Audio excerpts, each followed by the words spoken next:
એના મકાન પડ્યા છે ત્યાં વોટ આપવાની વાત તો દૂરની રહી, ત્યાં ભારતીય જનતા પાર્ટીના લોકો ખાલી પ્રચાર કરવા જઈ બતાવે તો મોટી વાત છે. અચ્છા, જ્યાં મકાન પડે ત્યાં પ્રચાર નથી કરી શકતા. પ્રચાર કરી શકે કયા મોઢે જાય?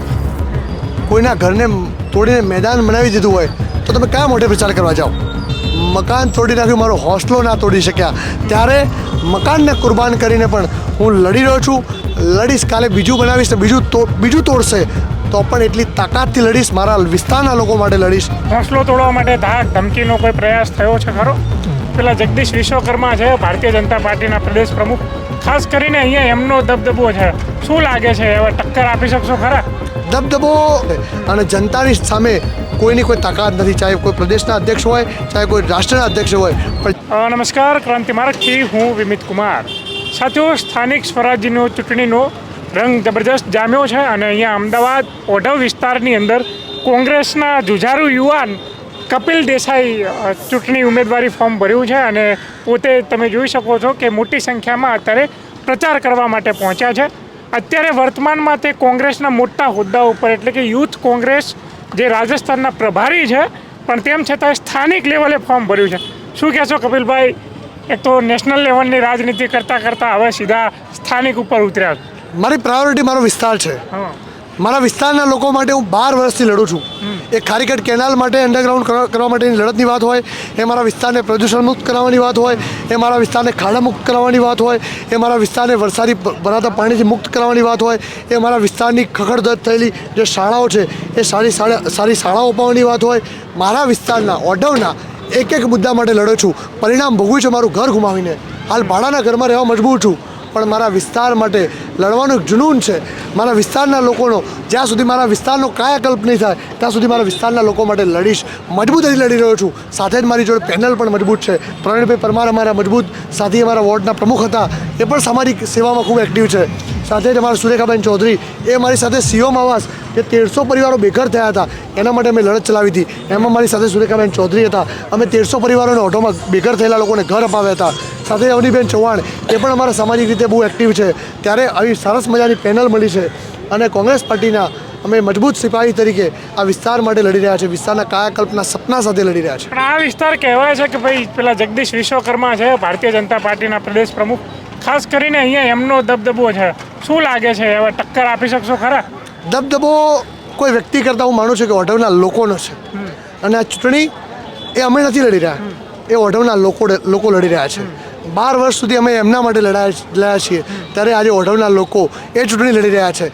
અને જનતાની સામે કોઈની કોઈ તાકાત નથી, ચાહે કોઈ પ્રદેશના અધ્યક્ષ હોય, ચાહે કોઈ રાષ્ટ્રના અધ્યક્ષ હોય. પણ જ્યારે જનતા એની સામે ઊભી થાય તો જનતાથી ઉપર કોઈ નથી. લોકશાહીમાં જનતા સર્વોપરી હોય છે અને ઓઢવની જનતાએ મન બનાવ્યું છે કે આ વખતે અહંકારી શાસનને અહીંયાથી ઉખાડી ફેંકવાનું છે અને લોકશાહીનું રાજ લાવવાનું છે. સામાન્ય ગરીબ મધ્યમ વર્ગની સરકાર લાવવાની છે અને અમારા જેવા કામ કરતા લોકોને આ વખતે જનતાએ મોકો આપવા માટે મન બનાવી લીધું છે. શું લાગે છે, જેના મકાન પડ્યા છે એ ફરીથી વોટ આપશે ખરા આ બાજુ? એના મકાન પડ્યા છે ત્યાં વોટ આપવાની વાત તો દૂરની રહી, ત્યાં ભારતીય જનતા પાર્ટીના લોકો ખાલી પ્રચાર કરવા જઈ બતાવે તો મોટી વાત છે. અચ્છા, જ્યાં મકાન પડે ત્યાં પ્રચાર નથી કરી શકતા. પ્રચાર કરી શકે કયા મોઢે જાય? કોઈના ઘરને તોડીને મેદાન બનાવી દીધું હોય તો તમે કયા મોઢે પ્રચાર કરવા જાઓ? અને અમે તો ઓઢવ નહીં, આખા અમદાવાદમાં જ્યાં પણ બુલડોઝર ચાલ્યું ત્યાં અમે લોકો જઈને લડ્યા છીએ. દરેક ઓબીસી, એસટી, માઇનોરિટીના માટે અમે અવાજ ઉઠાવ્યો. અમે ગરીબ માટે લડ્યા છીએ. અમે સામાન્ય જે જનરલના પણ ગરીબો છે એના માટે પણ લડ્યા છીએ. અમે ગરીબોનો અવાજ બન્યા છીએ અને એના જ કારણે લોકોની અમારી પાસે સિમ્પથી છે. અમે આજે રાઉન્ડમાં જઈએ છીએ, હું નથી માનતો મેં ક્યાંય આવા દ્રશ્યો નથી જોયા ભારતીય જનતા પાર્ટીના. અમારું સ્વાગત તમે જુઓ તો ફૂલહાર, ફટાકડા, મીઠાઈઓ સાથે લોકો કરી રહ્યા છે. એક સોસાયટીમાં ફટાકડા ફૂટી રહ્યા છે. આ પ્રેમ જે લોકોનો છે, આ ચૂંટણીઓમાં હાર જીત જે પણ થાય, પણ ઓઢવની જનતા અમારી પર પ્રેમ વરસાવી રહી છે અને આ પ્રેમના અમે ઋણી છીએ. લોકો અમારી સાથે બહુ મજબૂતીથી જોડાઈ રહ્યા છે અને આ ચૂંટણી અમે તો 10 દિવસમાં રિઝલ્ટ ના લાવી શકીએ, પણ ઓઢવના લોકો લડી રહ્યા છે. ઓઢવની જનતા લડશે અને ઓઢવની જનતા જ જીતશે. શું લાગે છે, મકાન તોડાવવાનો ફાયદો થશે આ ચૂંટણી? નહીં, મકાન તોડાવ્યું નથી, મારું મકાન કુરબાન થયું છે. મારું મકાન આ વિસ્તારના વિકાસ માટે, એ ખારીકટ કેનાલને અંડરગ્રાઉન્ડ કરવા માટે, એ પોલીસ જે પરિવારો છે 2800 ગ્રેડ પે અપાવવાની માંગ સાથે લડત હોય, એ સીઓમ આવાસના 1300 બેઘર થયેલા પરિવારોને ઘર અપાવવાની વાત હોય, એ ઓઢવને પોલ્યુશન મુક્ત કરાવવાની વાત હોય, એ તમામ લડતોના કારણે એ લોકો મારું મકાન તોડી નાખ્યું. પણ એ કાયરો ભૂલી ગયા. મકાન તોડી નાખ્યું, મારો હોસલો ના તોડી શક્યા. ત્યારે મકાનને કુરબાન કરીને પણ હું લડી રહ્યો છું, લડીશ. કાલે બીજું બનાવીશ ને બીજું તોડશે તો પણ એટલી તાકાતથી લડીશ. મારા વિસ્તારના લોકો માટે લડીશ અને હું ક્યાંય પાછી પાની નહીં કરું. મારા વિસ્તારના લોકો મારી પર પ્રેમ દર્શાવી રહ્યા છે. તમે કહો છો મકાન તોડી નાખ્યું, હોંસલો નથી તોડી શક્યા, પણ કદાચ હોંસલો તોડવા માટે ધાક ધમકીનો કોઈ પ્રયાસ થયો છે ખરો? કલ્પના કરો, બહાર આખા ગુજરાતમાં આટલા ફોર્મ પાછા ખેંચાવાના ચાલતા હોય, આટલા પ્રયત્નો ચાલતા હોય, બિનહરીફ કરાવવાની જ્યારે પેટર્ન ચાલતી હોય, લોકશાહી ખતમ કરવાની સિસ્ટમ ચાલતી હોય, ત્યારે અહીંયા તો શું સ્થિતિ હોય? પણ અહીંયા આવી શકે તેમ નથી. લાલચ આપી ખરી? અહીંયા લલચાઈ એવા નથી ને, એટલે લાલચ આપવાની પણ એમની ઓકાત નથી. શરૂઆતના ઉમેદવારો ફસકી ગયા હતા કોંગ્રેસના અહીંયા. નહીં, ઉમેદવાર ફસકી નથી ગયા. થોડા સામાજિક કારણો બન્યા અને થોડા એમના એક બહુ અંગત ફેમિલીના થોડા એના દવાખાનાના થોડા મેડિકલ ઇસ્યુ થયા. એટલે એ અમારી સાથે છે. એ પણ ડોર ટુ ડોરમાં અમારી જોડે ફરે છે. એ પણ અમારી સાથે ફોર્મ ભરાવા હતા. ગોવિંદભાઈ દેસાઈ મારા મોટા ભાઈ છે અને મોટા ભાઈ તરીકે એ ચૂંટણીમાં આજે મને મદદ કરી રહ્યા છે. કદાચ એ લડતા હોત તો એમની સાથે હું એમને લડવા માટે મદદ કરત. એ સાથે મળીને ચાલી રહ્યા છે. ઓઢવમાં ફસકાઈ જાય એ ઓઢવના પાણીની વાત નથી. ઓઢવનું પાણી મજબૂત છે. ઓઢવના લોકો ક્યારેય ફસકાય નહીં.